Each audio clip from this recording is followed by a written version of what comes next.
In the crystal-clear waters of the Caribbean, a dream vacation quickly spiraled into a nightmare. Tourists visiting the breathtaking shores of Turks and Caicos were soaking in paradise until terror struck. A sudden shark attack shattered the tranquility, leaving everyone in shock. How did a peaceful swim turn into a desperate fight for survival?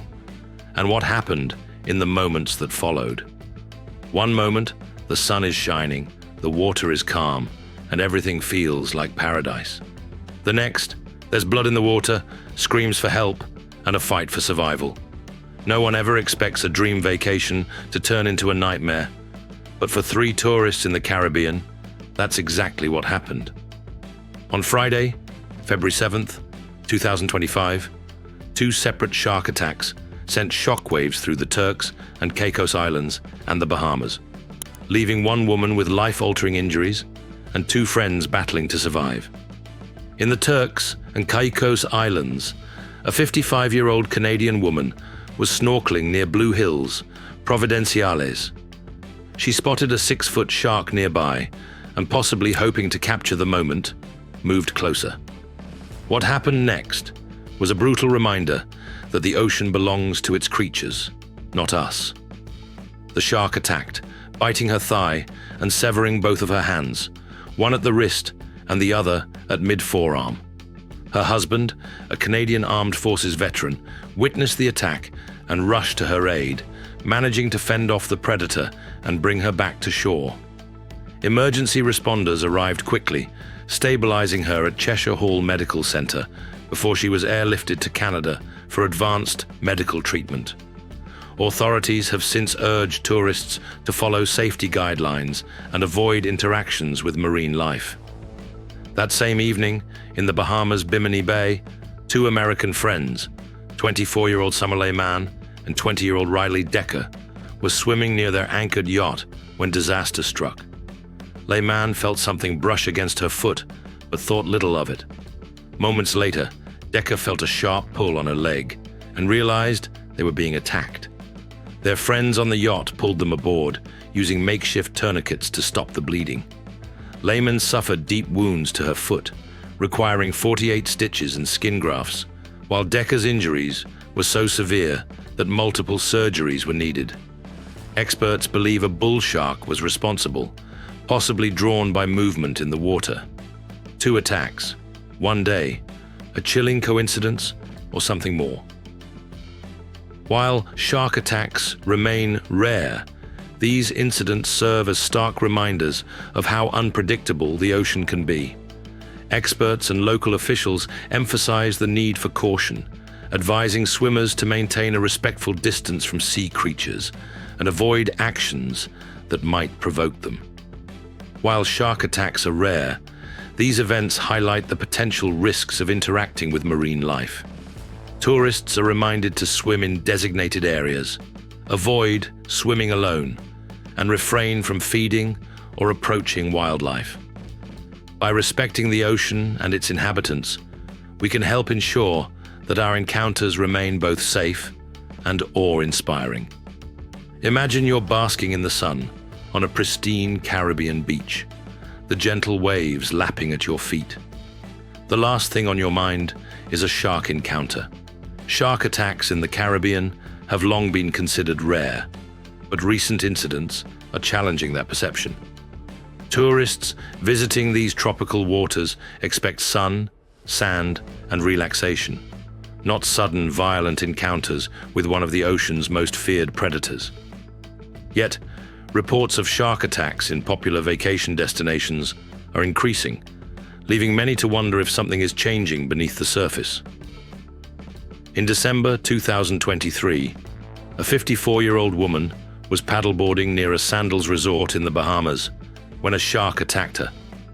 Witnesses said the water turned red almost instantly as resort staff and bystanders rushed to help. Despite their efforts, she didn't survive. This tragedy wasn't an isolated case. In June 2022, a young woman from Pennsylvania was killed by a shark while snorkeling in the Bahamas. And then, in January 2024, a 10-year-old boy from Maryland was bitten while participating in a Shark Tank expedition at a resort on Paradise Island, Bahamas. This incident, occurring in a controlled environment designed for safe interactions, highlights the unpredictable nature of these apex predators. These incidents have raised alarm, not just among tourists, but also within the scientific community. So, are sharks becoming more aggressive, or is something else at play? Could these incidents be part of a larger trend? Data from the International Shark Attack File indicates that the Bahamas has experienced 34 unprovoked shark attacks over the past 4 centuries, placing it 9th globally in shark attack frequency. While this number may seem low, the recent clustering of attacks has raised concerns among locals and tourists alike. Experts suggest that climate change could be a key factor. Rising ocean temperatures are altering marine ecosystems, pushing sharks and their prey into different areas. As fish populations move in search of cooler waters, sharks follow, sometimes closer to shorelines where people swim. A study from Progress in Oceanography found that warmer waters are influencing shark migration patterns, potentially increasing interactions with humans. Overfishing is another critical issue. Many of the fish sharks rely on for food are being caught in massive numbers, forcing these predators to seek alternative sources. With their natural prey disappearing, sharks might be drawn toward areas where human activity is high, especially if food waste or fishing activity attracts them. Some researchers believe that hungry sharks could mistake swimmers or surfers for prey in murky waters, leading to attacks. But is this a true surge in attacks, or are we just hearing about them more often? The International Shark Attack File, which has tracked global shark attacks since 1749, reports that while unprovoked attacks do occur, the numbers remain relatively low. The Bahamas, for instance, has recorded 33 unprovoked shark attacks in nearly 3 centuries, yet the recent concentration of incidents in the last few years has caught attention. The increase in media coverage, social media reports, and the widespread use of smartphones to capture real-time events may also be amplifying the perception that shark attacks are on the rise. While the risk remains statistically low, local authorities are taking precautions. Some beaches have increased monitoring, placed warning signs, and advised tourists on safety measures, such as avoiding swimming at dawn or dusk when sharks are most active. Marine conservationists emphasize that sharks are not the villains in these situations. They are simply acting on instinct in an environment that is rapidly changing due to human influence. Understanding why these incidents are happening is crucial for both safety and conservation. Climate change, overfishing, and growing human activity in the water all contribute to the likelihood of shark encounters. Whether these attacks will continue to rise, or if this is a temporary pattern, remains uncertain. But one thing is clear: our actions are shaping the ocean in ways we are only beginning to understand. Shark attacks have long fascinated and terrified people, sparking debates about what drives these rare but alarming encounters. Despite their reputation as ruthless predators, sharks do not actively seek out humans as prey. Yet, every year, a handful of incidents occur, and such incidents captivate public attention, sparking a flurry of questions. Why do sharks attack humans? Are we mistaken for prey, or is there more to these encounters?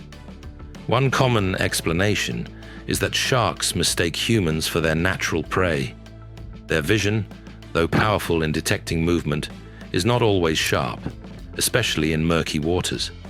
From below, a swimmer or surfer might resemble a seal or fish, leading a shark to bite in an attempt to catch what it assumes is food.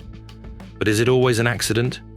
While mistaken identity plays a role, some attacks seem more like investigative bites, sharks using their mouths to explore unfamiliar objects, much like humans use their hands. Unlike their usual prey, humans aren't packed with the high-fat content sharks prefer, which is why they often release their grip after an initial bite. Territorial instincts also factor in. Some shark species, like bull sharks, are highly territorial and may react aggressively if they feel their space is being invaded. This is particularly common during feeding or mating seasons, when sharks are more protective of their environment. In these cases, a shark isn't hunting, it's warning. If a human unknowingly enters a shark's domain at the wrong time, a defensive bite could be the result. Human activities can also increase the likelihood of an attack. Spearfishing, for instance, releases blood and vibrations into the water, mimicking the distress signals of prey and drawing sharks closer. Similarly, baiting and chumming, practices used in shark tourism and fishing, can alter shark behavior, making them associate humans with food. Even swimming in murky water at dawn or dusk raises the risk, as low visibility forces sharks to rely on their other senses, increasing the chances of confusion. Among the numerous shark species, a few are more commonly associated with attacks on humans. The great white shark often comes to mind due to its size and power. Found in coastal waters worldwide, great whites are apex predators with a diet mainly consisting of marine mammals. Their investigative bites can be severe, given their formidable jaws. Tiger sharks, sometimes called the garbage cans of the sea, are less selective about what they consume, leading to more frequent interactions with humans. Known for their less picky eating habits, tiger sharks inhabit tropical and subtropical waters.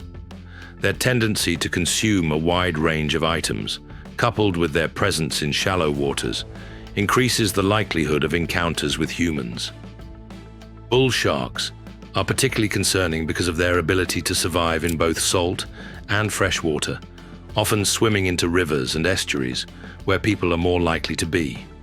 They often venture into rivers and estuaries, bringing them closer to human populations. Bull sharks are known for their aggressive nature and are responsible for a significant number of nearshore attacks. Despite their fearsome image, sharks are not the relentless killers they're often made out to be. According to the International Shark Attack File, the chances of a shark attack are extraordinarily low, far lower than risks posed by everyday activities like driving or even lightning strikes. So why do these rare incidents get so much attention? The answer lies in human perception. The fear of the unknown, combined with media coverage, makes shark attacks seem more common than they actually are. By understanding shark behavior and taking precautions, we can reduce the risk of encounters even further. Avoiding areas where baiting or spearfishing occurs, staying out of the water during prime feeding times, and respecting shark habitats all play a role in coexisting safely. Rather than fearing these ancient creatures, we should strive to understand them. After all, they've ruled the oceans for millions of years, and they're not the real threat. Humans are. Shark attacks are rare, but when they happen, they capture global attention. For beachgoers, the fear of encountering a shark can be unsettling, but the truth is, most attacks are preventable. Understanding what attracts sharks, how they behave, and what safety measures can be taken makes all the difference in reducing risks. With the right precautions and advancements in technology, both individuals and authorities can work together to keep coastal areas safer. Would you believe that most shark attacks happen because of simple mistakes made by swimmers? One of the biggest factors is swimming at the wrong time. Sharks are most active during dawn and dusk, when their vision is best suited for hunting and their prey is more active. People who enter the water alone during these hours, especially in murky conditions, are at a higher risk. Swimming in groups significantly reduces the chances of an attack because sharks are less likely to approach large gatherings. Another mistake is wearing shiny jewelry, which can mimic the shimmer of fish scales, attracting sharks by accident. The International Shark Attack File emphasizes these precautions, along with avoiding areas where people are fishing or spearfishing, as bait in the water can bring sharks in closer. Local authorities have taken shark safety seriously, especially in areas where attacks have been reported. Beaches known for shark activity often have warning systems in place, including flag alerts and beach closures when sightings occur. In some cases, authorities have implemented temporary bans on swimming after a shark attack, like in the Turks and Caicos Islands, where a tragic incident led to immediate safety measures. Similarly, in Massachusetts, a fatal attack sparked discussions about the need for faster emergency responses and improved awareness campaigns. These actions highlight the importance of community preparedness and quick decision-making in high-risk areas. But what if we could spot sharks before they even come close to swimmers? That's where technology is changing the game. Drones are now being deployed to scan beaches from above, providing real-time footage to lifeguards and local officials. New York recently introduced more drones to patrol Long Island beaches, hoping to minimize encounters and provide early warnings. In Australia, the New South Wales Shark Management Strategy has been testing various methods, from aerial surveillance to real-time tracking, all aimed at making beaches safer. These innovations are shifting the focus from reactive responses to proactive prevention, giving swimmers a better chance of staying out of danger. Beyond large-scale efforts, personal shark deterrents are becoming more common. Devices like the Shark Shield and Freedom Surf Plus emit electrical pulses that interfere with a shark's senses, discouraging them from coming too close. While not foolproof, they offer an added layer of protection for surfers and divers who frequent shark-prone waters. However, experts caution against relying solely on technology. Awareness and proper precautions remain the most effective ways to avoid an encounter. Could better education be the missing piece in preventing shark attacks? Programs like South Africa's Shark Spotters not only monitor shark activity, but also focus on public awareness. They educate beachgoers about high-risk conditions, the importance of avoiding deep or murky waters, and how to respond if a shark is sighted. First aid training is another crucial aspect. Having medical kits on beaches and ensuring that personnel are equipped to handle shark-related injuries can make a life or death difference in an emergency. Some regions have also started campaigns to teach tourists about marine life, emphasizing coexistence rather than fear. While the idea of a shark attack can be frightening, the reality is that these incidents are extremely rare. Most sharks do not view humans as prey, and attacks are often a case of mistaken identity or curiosity. By staying informed, following safety measures, and taking advantage of modern technology, people can enjoy the ocean without unnecessary fear. Whether it's choosing the right time to swim, paying attention to local warnings, or supporting new detection methods, everyone has a role to play in making beaches safer. So, what does all of this mean? Are sharks suddenly turning into ruthless hunters, or are we just seeing more of what's always been there? The truth is, the ocean hasn't changed, but our impact on it has. Climate shifts, overfishing, and human activity in the water are pushing sharks into unfamiliar territories. And when that happens, accidents follow. But let's be real. Sharks aren't out to get us. They're not lurking in the waves, waiting to drag us under like some horror movie. They're just animals, doing what they've done for millions of years, surviving. Most attacks aren't acts of aggression. They're mistakes, misidentifications, or reactions to things humans are unknowingly doing. Still, that doesn't mean we should ignore the risks. The ocean isn't our playground, it's their home. So if you ever find yourself stepping into their world, respect it. Stay alert, follow the safety guidelines, and remember, nature doesn't owe us safety. But if we play smart, we can keep our encounters with sharks as breathtaking experiences, not tragic headlines. Stay safe, stay smart, and as always, respect the ocean. What do you think? Is shark behavior changing, or are we just seeing more of it? Let us know in the comments below. And if you enjoyed the video, Don't forget to like and subscribe for more. Stay safe out there, and we'll see you in the next one. Thanks for watching.